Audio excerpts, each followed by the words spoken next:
Hi preschool leaders. This week I'm doing a video because I want to make sure that the craft is easier to understand. It's a simple craft, but it's kind of hard to just read it and be able to know how to do it. So I thought I would show it to you, and it's been a while since I've done a video, so hi. We're going to be talking about one of my very favorite superheroes of faith, and that's Joseph. And we're going to be really concentrating on his honesty and how he didn't lie and he told the truth, even when it was kind of painful for other people to hear, right? Like, we know it got him into a lot of trouble with his brothers. It got him into some trouble, ended up in jail. A lot of the things that happened to him were because he was just honest and he was doing the right thing. But other people around him weren't so honest. So when we first come into class, we're going to be playing button. So I gave each classroom has a button. It's a big button. I don't know if it's going to be too big for their hands, but I just didn't want them to swallow it or choke on it. So I also gave you a paper clip too. So you're going to have to look at your class and decide what you can do. Maybe skip the game altogether. Whatever works best for you, obviously. These are just suggestions of what's going to work for your class. I know we have a lot of crayon eaters coming to class lately, so we certainly don't want them to be choking on a little button. So this is the size of the button. And so it's all in the curriculum, but what you're going to do is just walk around, have a button in your hand, and then you're going to touch all the kids' hands and then just place the button in one of their hands, and then you'll pick a child to try and guess who has the button. So that's going to be hilarious with preschoolers because you know the littles are going to be like, I have the button, and it'll just be fun for you if nothing else.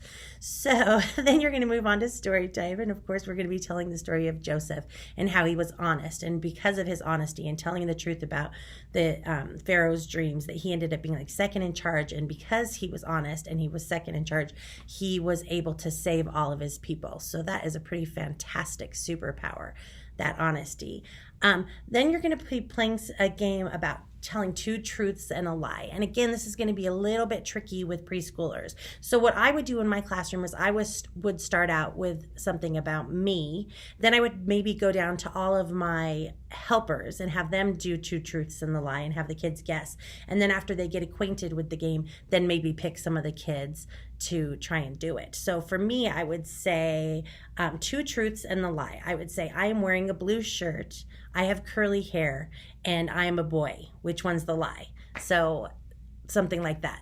Just something simple so that they can really see. You can talk about their physical appearance, what they're wearing, things such as that'll be really easy for the kids to pick out that lie.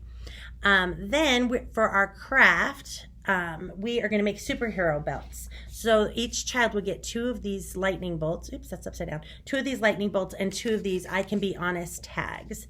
And we are going to take some glue and glue the lightning bolt on the middle here. And then the two sides say, I can be honest. Now, these aren't like a belt that they can continue to wear because it's kind of a one-time thing because we're going to be gluing it on the child. Well, I'm not gluing it to the child, but gluing it on the child. So let's make sure you're not gluing it on the child. So after you get that front part done, you're going to kind of put it around the child and measure their waist, and then you'll glue it together again with the second lightning bolt. So they'll have a lightning bolt on the front and a lightning bolt on the back. So they're just going to wear those out. It'll be super cute, like last week with those crowns. I loved seeing all those crowns walking around the church. It was just so adorable. So that is your craft. And then, of course, you're going to end with your memory verse, which is the same as it has been all month. It's Joshua 1:9. Joshua 1:9. Be strong and courageous, your superhero stance, right?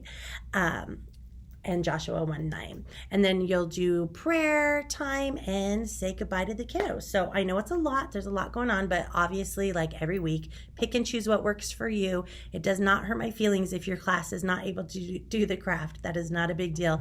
I actually have been giving the craft to another, the leftover crafts to somebody else to be using as well. So nothing's getting wasted right now. We are fine. So do what works best for your class. No worries there. So thank you so much. I hope you guys have a great week, and I will see you on Sunday. Thanks for watching.